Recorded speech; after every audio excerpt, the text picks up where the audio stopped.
नमस्कार दर्शकों, खास मुलाकात के दूसरे एपिसोड में आपका हार्दिक अभिनंदन।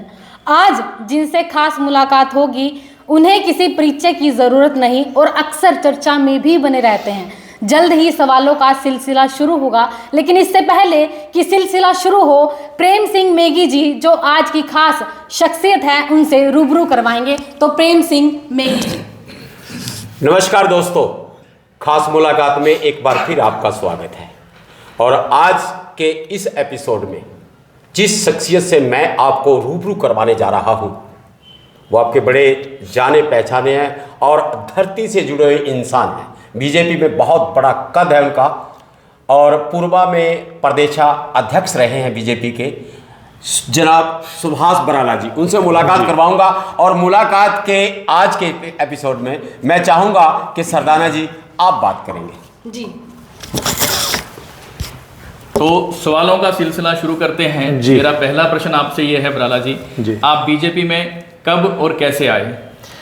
देखिए, ये शुरुआत तो एक किस्म से इस विचारधारा की बचपन से हो गई थी। 1975 की इमरजेंसी लगी, मुझे बहुत अच्छी प्रकार याद है। मेरी उम्र बहुत छोटी थी और जब 77 का चुनाव आया मेरी उम्र 10 साल की थी। वो जो 2 साल का जो पीरियड था, 2 साल का जो कार्यकाल था, उसमें मैंने लोगों का उत्पीड़न उसमें अपनी आँखों से देखा। कैसे खास करके नसबंदी के नाम पर लोगों से जोर ज़बरदस्ती की जाती थी। उसके बाद से लेकर के और धीरे धीरे करके कांग्रेस के प्रति एक किस्म से घृणा का भाव कह सकते हैं उसको। शब्द कड़ा है, मैं ऐसे शब्दों का प्रयोग करता नहीं, लेकिन मन में हुआ।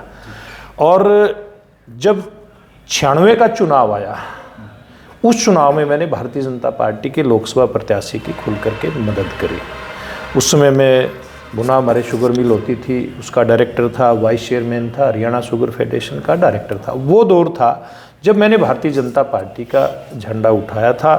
और उसी दौर में मैंने, क्योंकि मैं पार्टी के साथ कोई वैसे नहीं जुड़ना चाहता था, सामान्य तौर पे मैं पार्टी के विचार के साथ जुड़ना चाहता था, तो मैं उस समय राष्ट्रीय स्वयंसेवक संघ का मैं स्वयंसेवक बना।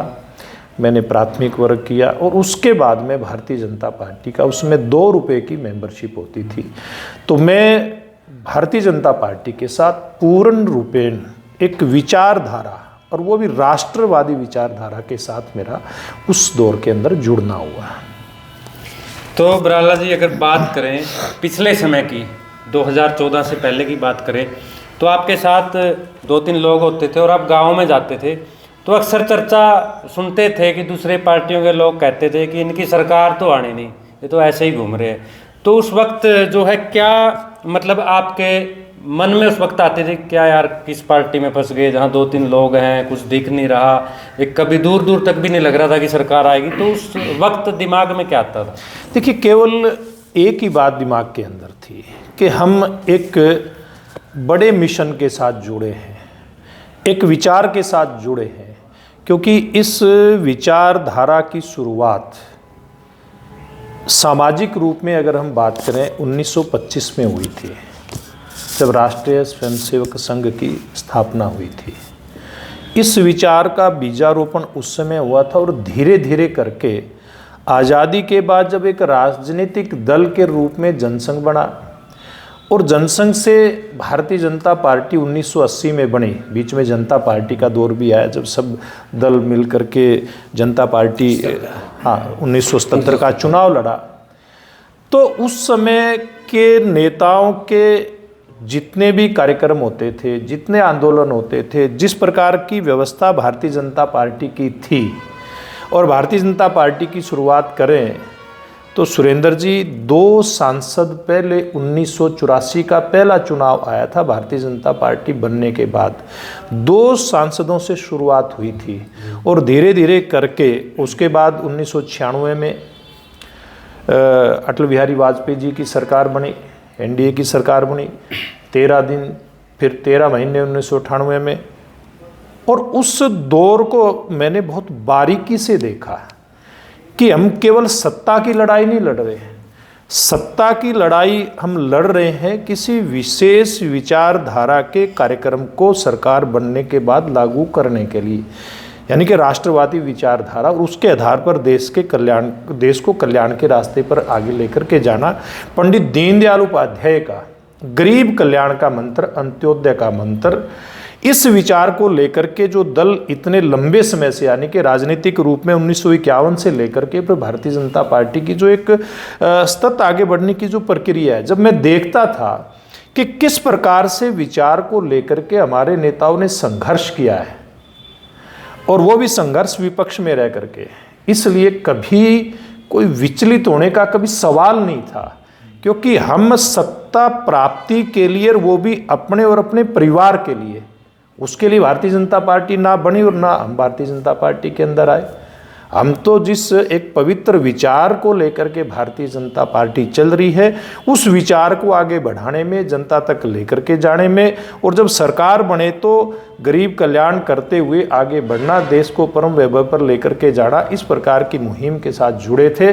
तो फिर व्यक्तिगत जब एजेंडा होता है, तकलीफ तो इस प्रकार के सवालों की जो लोग करते थे, क्या होगा आपका, आपकी पार्टी तो की सरकार आने वाली नहीं है, कोई छोटी बात लेकर के, कोई छोटे मिशन के साथ जुड़ता है उसको तकलीफ होती है। जब बड़े मिशन के साथ जुड़ कर के आप काम करते हैं तो कोई तकलीफ नहीं होती, बल्कि ऐसी जो लोग टॉन्टिंग करते थे, खूब करते थे, एक बार नहीं अनेकों बार ये बातें सुनने को मिलती थी, तो उससे हम अपने आप में कैसे मजबूती अपने आप को दें, कैसे उस दौर में से हम भी निकलें और पार्टी को मजबूत करके आगे बढ़ाएं। हम तो इस प्रकार के जो मौके आते थे उससे प्रेरणा लेने का काम करते थे, कभी हतोत्साहित होने का सवाल ही नहीं था। भाजपा पार्टी की बात कर रहे हैं बराला जी, क्योंकि अक्सर मीडिया जिसे क्योंकि अब जब भी चुनाव होते हैं कि सीएम चेहरा ये होगा या ये इस पद पर होगा, मीडिया जिसे सीएम बनाती है, किसी चेहरे को लेकर अनाउंस करती है जिसका नाम, लेकिन भाजपा पार्टी में कहीं ना कहीं ये बात फिट बैठती कि वो चेहरा होता ही नहीं है। भाजपा एक ऐसा चेहरा लेकर आती है कि जिसको कभी लोगों ने समझा भी नहीं होता कि ये चेहरा आएगा। क्या भाजपा जो है भविष्य में आपके लिए कोई इस तरह का चौंकाने वाला खुलासा कर सकती है, क्योंकि कोई प्लान आपके नाम को लेकर जो है अभी कोई जो मीडिया में नहीं है, लेकिन कोई इस तरह का प्लान जो है भाजपा आपके लिए कर रही है? देखिए जोनी जी, आपका सवाल यही है कि भारतीय जनता पार्टी चौंकाने वाला फैसला करती है, तो फिर मैं कैसे मान करके चलूं कि मेरे बारे में कोई ऐसी कोई बात हो सकती है। देखिए, ये बहुत एक सामान्य भारतीय जनता पार्टी की कार्यपद्धति है, ये कार्यपद्धति का हिस्सा है। भारतीय जनता पार्टी एक वैसा कोई राजनीतिक दल नहीं है जो किसी भी तरीके से, यानी कि जनता के आवेग में बह करके बढ़ने वाला हो या ज़रूरत के हिसाब से अपना कोई नीति निर्धारण करता हो। भारतीय जनता पार्टी की अपनी एक कार्यप्रणाली है, कार्यपद्धति है, और ये आपने ठीक कहा, भारतीय जनता पार्टी के बारे में और कार्यकर्ता के बारे में कोई फैसला कब कैसे करेगी पार्टी, कोई बता ही नहीं सकता। हमारा जो फैसला पार्टी का होता है, कैसे संगठन को मजबूती मिले, लोग कैसे हमारी संगठनात्मक जो हमारी एक लगातार एक सतत प्रक्रिया चली आ रही है, उसके ऊपर जो लोगों को विश्वास हुआ है कि भारतीय जनता पार्टी एक ऐसा दल है जो राष्ट्रवादी विचारधारा को लेकर के, ऐसे लोग जो उसके लिए काम करें उनको साथ लेकर के आगे बढ़ता है, इस पर लोगों ने विश्वास किया है। और भारतीय जनता पार्टी ने इतना बड़ा दल खड़ा करके, और पहली बार गैर कांग्रेसी सरकार इतने ज़्यादा दलों को लेकर के बनाई अटल जी के समय में, एक उदाहरण प्रस्तुत किया। जब सरकार बनी एनडीए की, तो जब इतनी लंबी प्रक्रिया में से कोई दल गुजर करके आता है, वो वैसे नहीं आता, उसकी अपनी एक विशेष पद्धति है। और ये इस विशेषता उस पद्धति की ये है कि समय आने पर ऐसे निर्णय पार्टी का हमारा शीर्ष नेतृत्व लेता है जो लोगों की नज़र में ये लगे कि ये वास्तव में एक ऐसे राजनीतिक दल के फैसले हैं जिसके अंदर आंतरिक लोकतंत्र है। आज भारतीय जनता पार्टी की विश्वसनीयता दुनिया के अंदर सबसे बड़े दल के रूप में इसलिए स्थापित हुई कि भारतीय जनता पार्टी में एक आंतरिक लोकतंत्र है, अपनी एक व्यवस्था है, पार्टी का संविधान है। पार्टी उस संविधान से बाहर जाकर के कभी काम नहीं करती। हालांकि कोई दूसरा दल का नेता कोई टिप्पणी नहीं कर सकता हम क्या कर रहे हैं क्या नहीं कर रहे, लेकिन फिर भी स्व अनुशासन में रह करके भारतीय जनता पार्टी काम करती है। और उसी का ये परिणाम है कि अब 3 बड़े प्रदेशों के चुनाव हुए। लोग कयास लगा रहे थे, अलग अलग प्रकार की चर्चाएं करती थी, भाई ये मुख्यमंत्री बनेगा, ये बनेगा, ये बनेगा। क्या मैगी जी, यानी कि आपका जो वर्ग है मीडिया का, किसी नाम की चर्चा करता था, एक भी नाम आया मुख्यमंत्री का? एक भी नाम नहीं आया। बिल्कुल अपोजिट रहा। अभी भी वर्तमान में भी और भविष्य में भी भारतीय जनता पार्टी की कार्य प्रणाली, कार्य पद्धति इसी प्रकार की रहने वाली है। और इसीलिए इसी तरह से ये दल आगे बढ़ बढ़ करके दुनिया का सबसे बड़ा दल बना है, इसी कार्य पद्धति के चलते। आपकी जानकारी के लिए मैं बता दूं, आज दुनिया में साधारण सदस्य के रूप में, सक्रिय सदस्य के रूप में, सांसदों के रूप में यानी कि चुने हुए प्रतिनिधियों के रूप में, एक तरफ संगठन के रूप में, दूसरा फिर चुने हुए प्रतिनिधियों के रूप में। जब हम सांसद की बात करें, विधायकों की बात करें, राज्यसभा की बात करें, एमएलसी की बात करें, स्थानीय निकाय की बात करें और फिर पंचायती राज की बात करें, दुनिया का सबसे बड़ा दल भारतीय जनता पार्टी है। इसलिए इसके बारे में ये अनुमान लगाना कि कब क्या करेगी ये किसी के बस का नहीं है। केवल भारतीय जनता पार्टी ही ये बात जानती है कि कब होगा और क्या होगा और किसका होगा। प्रधान जी, मेरा आपसे सवाल रहेगा, आपने इंजीनियरिंग की है जी, तो आपने इंजीनियरिंग को छोड़कर राजनीति को क्यों चुना? देखिए, ये सवाल का जवाब तो मैं भी कई बार अपने आप से पूछता हूँ, लेकिन कोई ठीक जवाब मेरे को अपने आप से भी नहीं मिला। क्योंकि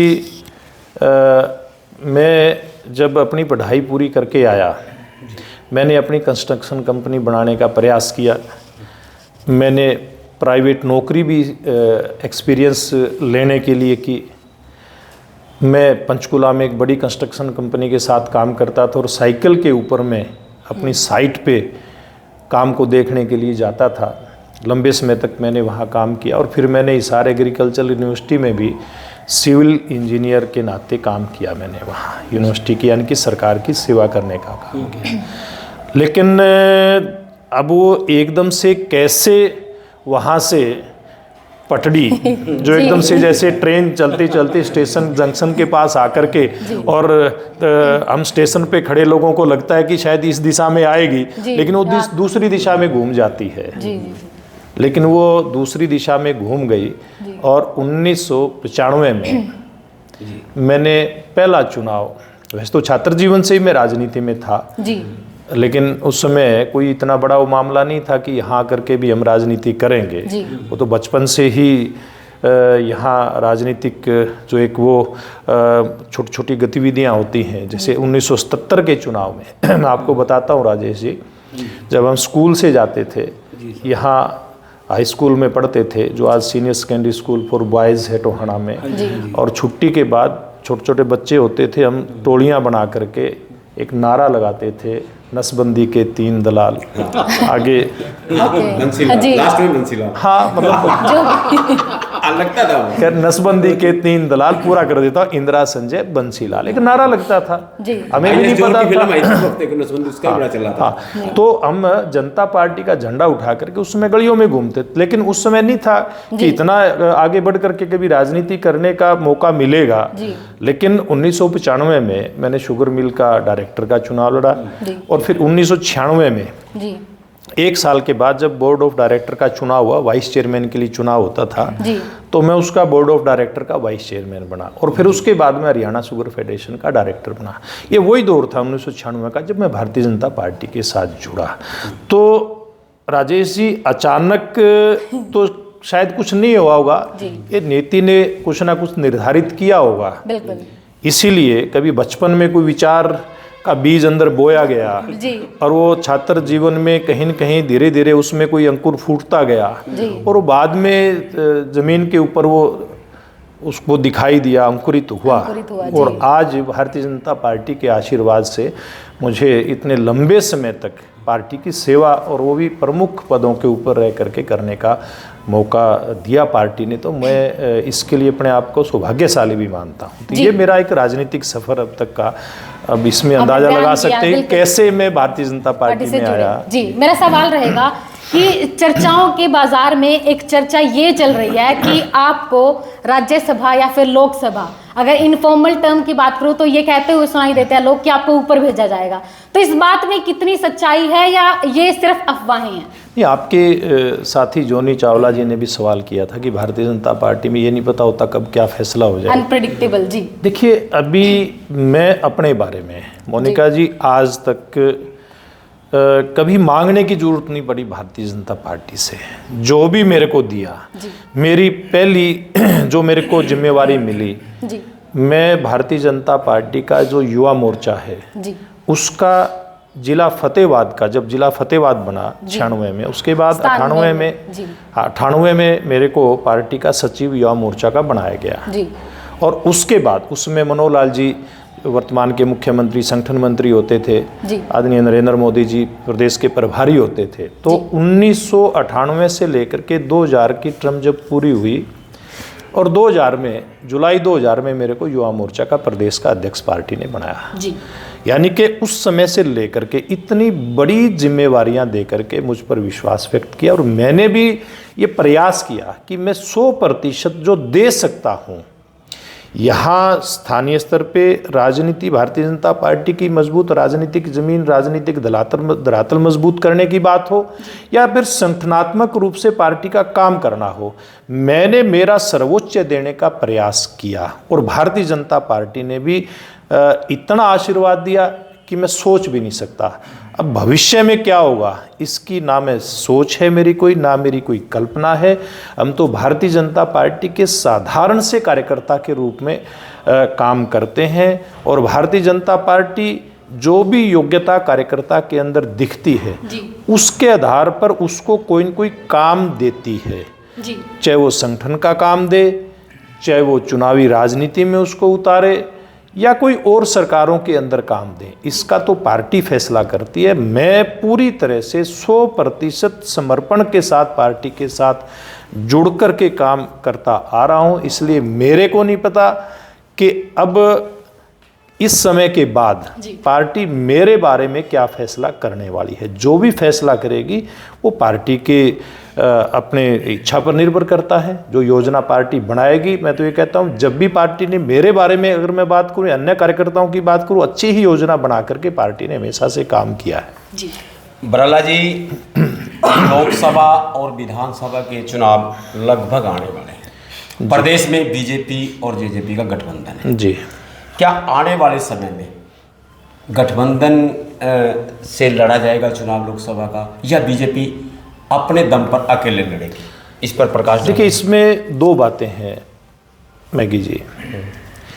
एक बात तो ये कि ये चुनाव के बाद का गठबंधन है, एक बात ये सबको ध्यान में होनी चाहिए बात। और दूसरी बात, हमारी पार्टी के अंदर गठबंधन हमारा सर्वोच्च नेतृत्व यानी कि शीर्ष नेतृत्व करता है और उसमें हम जैसे लोगों की तो केवल कभी राय जानने की जरूरत पड़ती है तो राष्ट्रीय नेतृत्व राय जानता है, वरना जो भी प्रदेश के और देश के हित के लिए बात होती है, जो भी निर्णय समसामयिक विषयों को ध्यान में रख करके करना होता है, वो पार्टी का नेतृत्व करता है। अभी वर्तमान में 10 की 10 सीटें भारतीय जनता पार्टी किस प्रकार से जीत करके नरेंद्र मोदी जी को तीसरी बार देश का प्रधानमंत्री बनाए, इस मुहिम के अंदर मेरे समेत प्रत्येक भारतीय जनता पार्टी का कार्यकर्ता लग रहा है। हमें तो केवल और केवल हरियाणा के जो 19,000 से ज़्यादा बूथ हैं 10 लोकसभा क्षेत्रों के, उनके ऊपर कैसे कमल खिले, कैसे 10 की 10 लोकसभा की सीटें जीत करके हम मोदी जी की झोली में डालें। हम लोगों का तो कार्यकर्ता के नाते केवल यही एक टारगेट है, यही एक लक्ष्य है, उसके ऊपर काम कर रहे हैं। भविष्य में क्या होगा, गठबंधन होगा कि नहीं होगा, ये हमारा शीर्ष नेतृत्व फैसला करेगा। प्रदेश स्तरीय जिम्मेदारियों का निर्वहन करते हुए परिवार के लिए कैसे समय निकाल पाते हैं? क्या कभी परिजनों की शिकायत भी रहती है? देखिए ये मेरा सौभाग्य है कि मैंने हमारी जो भारतीय परंपरा के अनुसार जो संयुक्त परिवार होता है जी उस परिवार में मेरे को रहने का ईश्वर के आशीर्वाद से मौका मिल रहा है। जी संयुक्त परिवार है, परिवार के कितने सदस्य घर पे हैं, कितने सदस्य बाहर हैं, इस बात का कभी आभास नहीं होता। जब पूरा परिवार होता है, उसमें बुजुर्ग भी होते हैं, उसमें जवान भी होते हैं, उसमें बच्चे भी होते हैं, तो फिर मैं घर पे रहूं बाहर रहूं, घर वालों के ऊपर तो इस बात का कोई ज़्यादा असर पड़ता नहीं है। हालांकि वो तो कभी महसूस करते होंगे, लेकिन कभी इस प्रकार की कभी शिकायत नहीं आती इस प्रकार के परिवार में।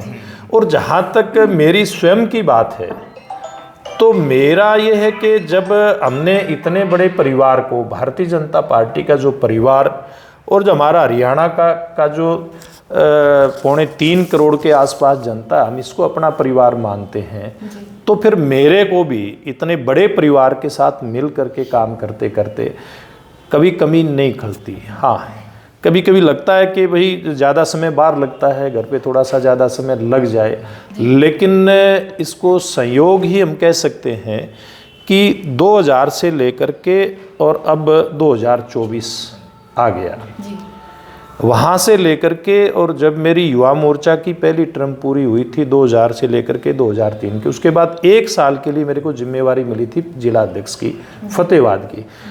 उससे पहले यानी कि और उसके बाद जिला अध्यक्ष से पहले और बाद में प्रदेश की जिम्मेवारी रही। इसलिए इतने लंबे समय तक ये जिम्मेवारी निभाते प्रदेश भर में प्रवास करते करते, समय समय पर अन्य प्रदेशों में भी चुनावी गतिविधियों में हिस्सा लेते अब ये चीज़ तो एक सामान्य जीवन का एक हिस्सा ही बन गई है।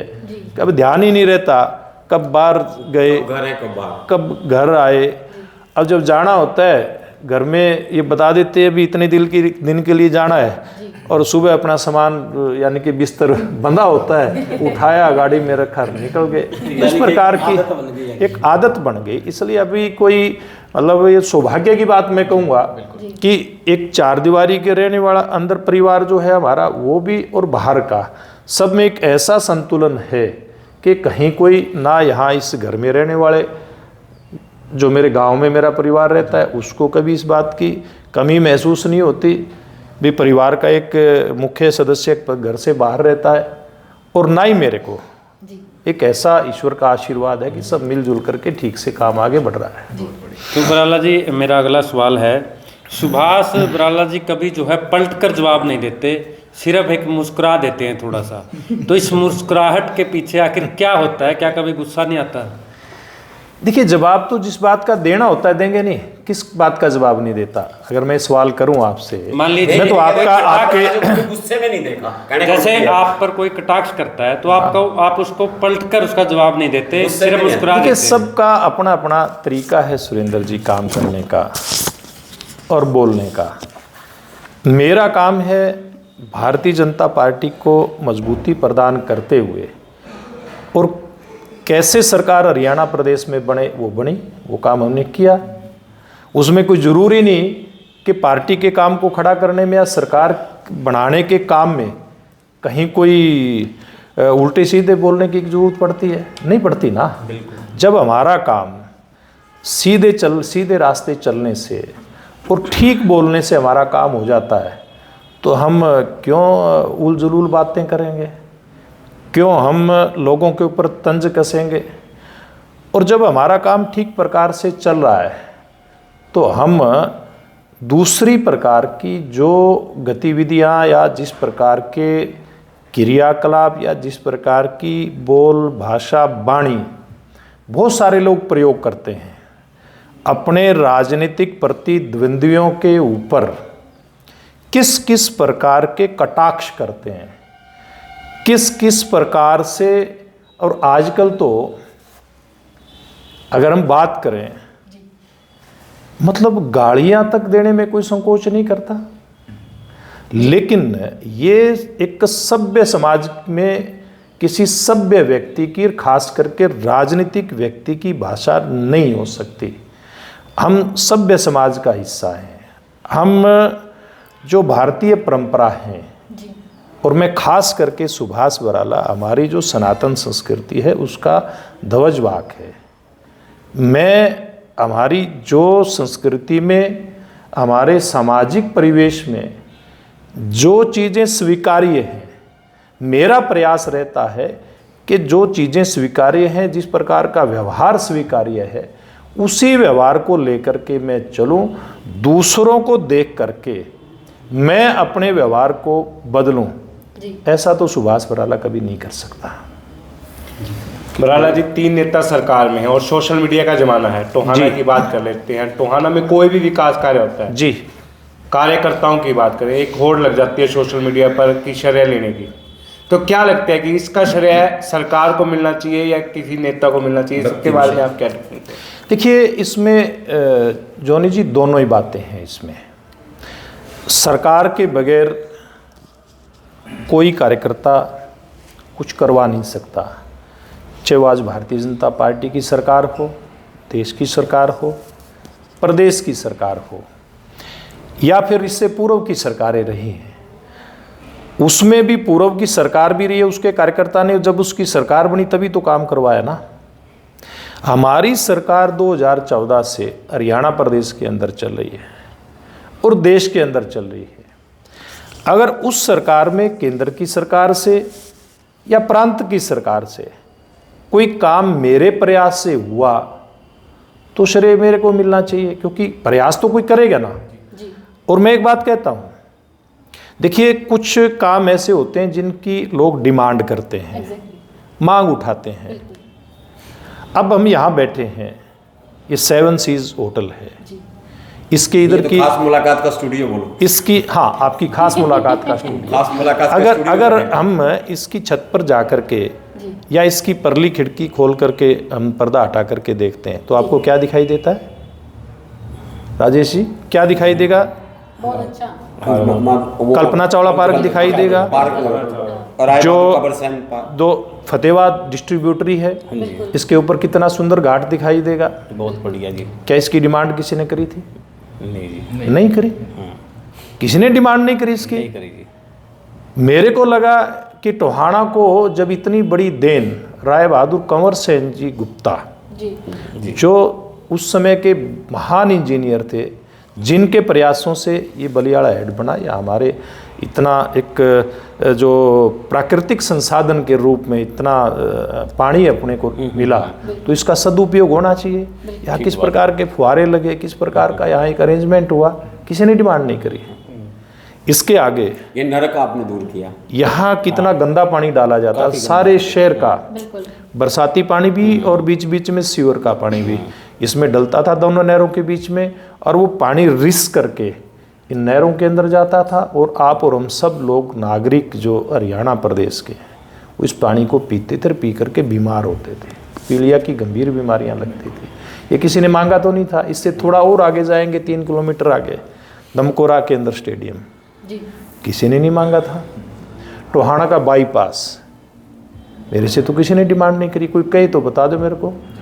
बस स्टैंड, मुख्यमंत्री जी की घोषणा कराई पहले आगमन पर, आज उसका शिलान्यास बेशक दूसरे हमारे रिजीम के अंदर, दूसरे कार्यकाल के अंदर हुआ है। ये किसी ने मांग करी थी क्या? ये किसी ने मांग नहीं करी, और ये काम करवाए हमने, तो श्रेय किसको मिलेगा? भारतीय जनता पार्टी के कार्यकर्ता को मिलेगा, भारतीय जनता पार्टी की सरकार को मिलेगा, और उस मुख्यमंत्री मनोहर लाल जी को मिलेगा जिसने टोहाना को सौगात देने में कभी कोई कंजूसी नहीं करी। जो भी डिमांड टोहाना की जनता की मेरे माध्यम से गई, या भारतीय जनता पार्टी के किसी साधारण कार्यकर्ता ने, क्योंकि बहुत सारे कार्यकर्ता मुख्यमंत्री जी से मिलते हैं, इसका मौका मिलता है बहुत सारे कार्यकर्ताओं को, उन्होंने भी कोई कागज मुख्यमंत्री जी को पकड़ा दिया, तो उसका श्रेय तो उस कार्यकर्ता को मिलना चाहिए कि नहीं मिलना चाहिए? तो ये काम जो कार्यकर्ता काम करवाता है उसका श्रेय उसको मिले, कोई दो राय नहीं है। हाँ, लेकिन एक ये अलग बात है कि कई बार चलते चलते राजनीति में ऐसी संस्कृति भी पनपती है, ऐसी संस्कृति विशेष में जिन्होंने काम किया है, वो कार्यकर्ता जब किसी सिस्टम का हिस्सा बनते हैं तो श्रेय लेने का प्रयास भी करते हैं। लेकिन ये कोई फिल्म का गाना है कि ये जनता है, ये सब जानती है, ये जो पब्लिक है, ये पब्लिक है, ये सब जानती है। हाँ जी। प्रधान जी, प्रदेश में गठबंधन की सरकार है जी प्रदेश अध्यक्ष निशान सिंह भी है जी। कैबिनेट मंत्री देवेंद्र सिंह बबली भी हैं जी। और आप भी हैं। कभी आप तीनों ही एक ही मंच के ऊपर दिखाई नहीं दिए, ऐसा क्यों? देखिए, ये तो संयोग की बात है।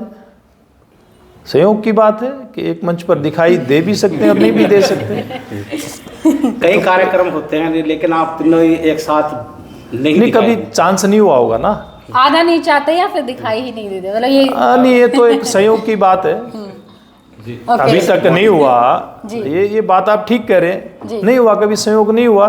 जी जब जिसके साथ भी जाना होगा, मेरे को तो जाना होगा, मैं देखूंगा मेरे को किस प्लेटफार्म पे जाना, किस पे नहीं जाना। जी। देखिए, बहुत सारी इस प्रकार की एक तो व्यवस्थाएं भी होती हैं राजेश जी, जी कार्यक्रम की व्यवस्थाएं भी होती हैं, सामाजिक कार्यक्रम भी होते हैं। सामाजिक कार्यक्रम में बहुत जगह सब लोग इकट्ठे मिल ही जाते हैं। बिल्कुल। ये 3 नहीं, पता नहीं कितने लोग होते हैं। आज अभी भी जींद के कार्यक्रम में निशान सिंह जी और मैं एक शादी समारोह में भी इकट्ठे थे जी दिन में, पता नहीं और लोग भी कितनी बार इकट्ठे होते हैं। ये तो आपने 3 दलों के नेताओं के नाम लिए, 2 दलों के 3 नेताओं के नाम लिए, पता नहीं सारे दल के नेता भी इकट्ठे हो जाते हैं। उसमें कांग्रेस भी होती है, उसमें बहुजन समाज पार्टी भी होती है। जी लेकिन हाँ, कुछ ऐसे कार्यक्रम हैं जिनमें बहुत सारी मर्यादाओं का ध्यान रखना होता है। जी उस कार्यक्रम में सुभाष बराला अपना फैसला करता है। जी। तो Barala ji, when you were in your college days, from that period to this time, आप अभी तक बीजेपी में हैं, शुरुआत भी बीजेपी से की और आज तक भी आप बीजेपी में हैं, तो अपने आप को आपने बीजेपी के लिए समर्पित किया है, पार्टी के लिए समर्पित किया है। तो कहीं ना कहीं लोगों के अंदर जब बात चलती है तो ये आरोप भी आपके ऊपर लगाए जाते हैं कि आप पार्टी के प्रदेश अध्यक्ष रहे, जब टोहाना में काम करवाने की बात आई तो आपने काम प्रोजेक्ट लेकर आए, लेकिन उतनी तेजी से उन प्रोजेक्ट पर काम नहीं करवा पाए। जैसे हेड प्रोजेक्ट की बात करें, अगर बाईपास की बात करें, बस स्टैंड की बात करें, तो ये तेजी से नहीं हो पाए। तो क्या जवाब देना चाहेंगे आप? देखिए, केवल 2 चीज़ों को छोड़ करके तेज गति के साथ काम नहीं हुआ, और 2 चीज़ों में भी एक बाईपास, और बाईपास का भी एक छोटा हिस्सा डांगरा रोड पे एक किसी व्यक्ति विशेष की जो ज़मीन थी, जी बिल्कुल, जो सरकार को बाईपास बनाने के लिए अपनी ज़मीन नहीं दे रहा था। जी वो कौन व्यक्ति था टोहाना की जनता जानती है, और क्यों नहीं दे रहा था वो भी जानती है जनता। बिल्कुल। मुझे डिटेल में जाने की हम भी जरूरत नहीं है, आप लोग भी जानते हैं, जी ये जो पब्लिक है सब जानती है। जी और जब वो मामला उसका समाधान हुआ, तुरंत केवल वो टुकड़ा लेट हुआ था, वो लगभग मुझे लगता है 100 मीटर के आसपास का वो टुकड़ा था। बाकी सारा बाईपास जो टाइम निर्धारित था बनने का उसी के अंदर हुआ। और जो बस स्टैंड था, देखिए मोनिका जी, कोई भी चीज़ बनती है वो 1-2 साल के लिए नहीं बनती है। मेरा विजन ये था कि मुख्यमंत्री जी से मैंने बस स्टैंड टोहाना ये पास करवाया है टोहाना की जनता की सुविधा के लिए।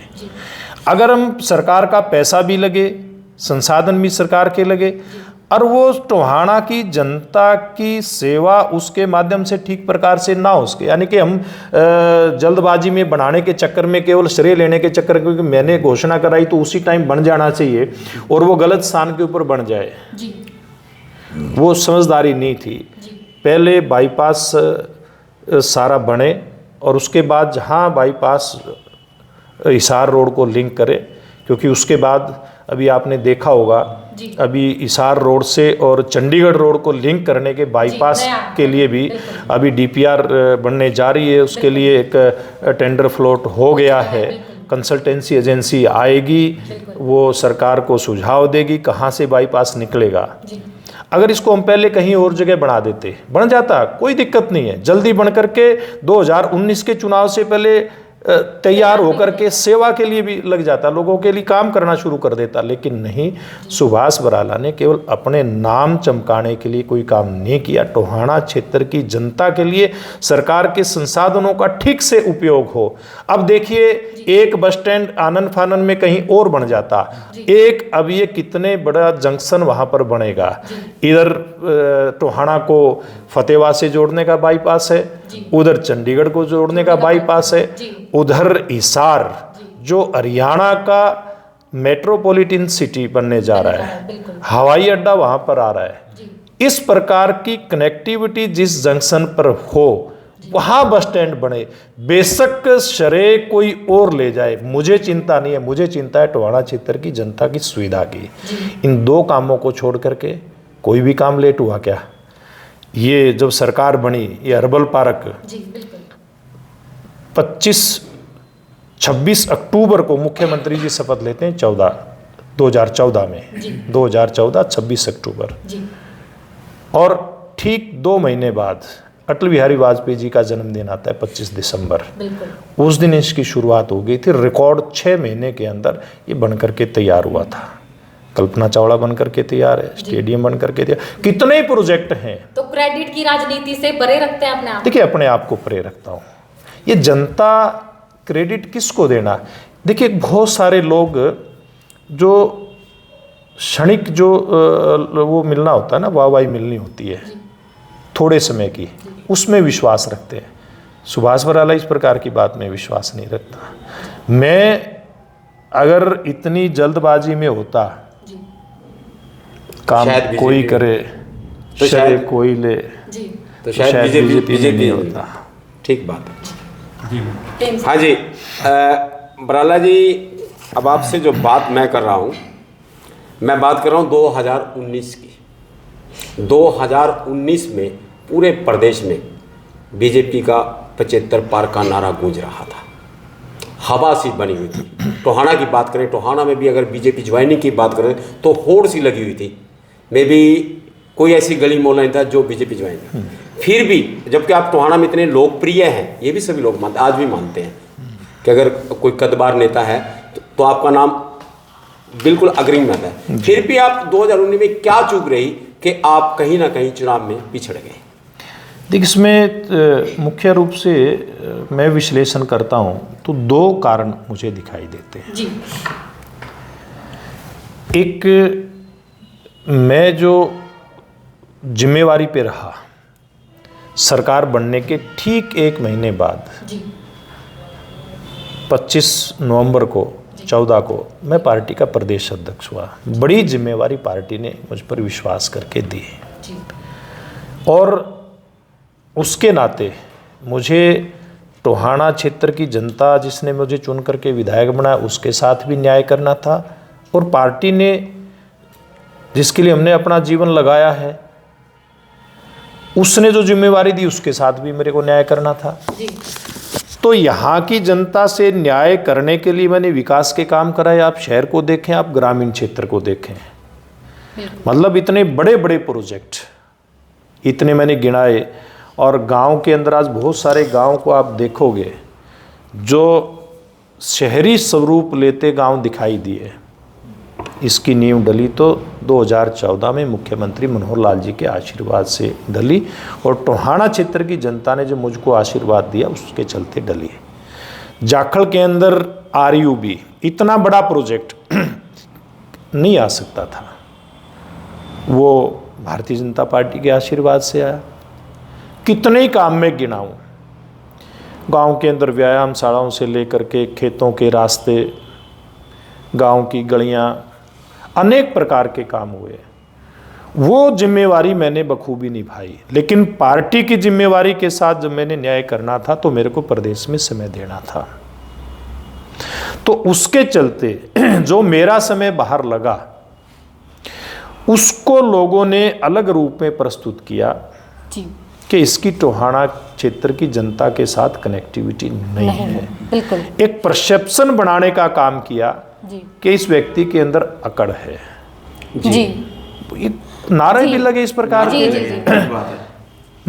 मेरे अंदर कोई बदलाव नहीं था, केवल ये था कि मैं पहले समय यहाँ ज़्यादा दे पाता था। विधायक बनने के बाद, प्रदेश अध्यक्ष बनने के बाद मैं समय नहीं दे पाया। बढ़ी। एक बात थी, और दूसरी बात ये कि इसके चलते मेरे को चुनाव में मतलब हार का सामना करना पड़ा। एक दूसरा कारण था। आप देखिए टोहाना, आप देखिए नरवाना, आप देखिए उचाना, आप देखिए जुलाना, आप देखिए नारनौन, आप देखिए बरवाड़ा, आप देखिए उकलाना, ये पूरा सेंट्रल हरियाणा, इसमें किस योजना के साथ वोटिंग हुई?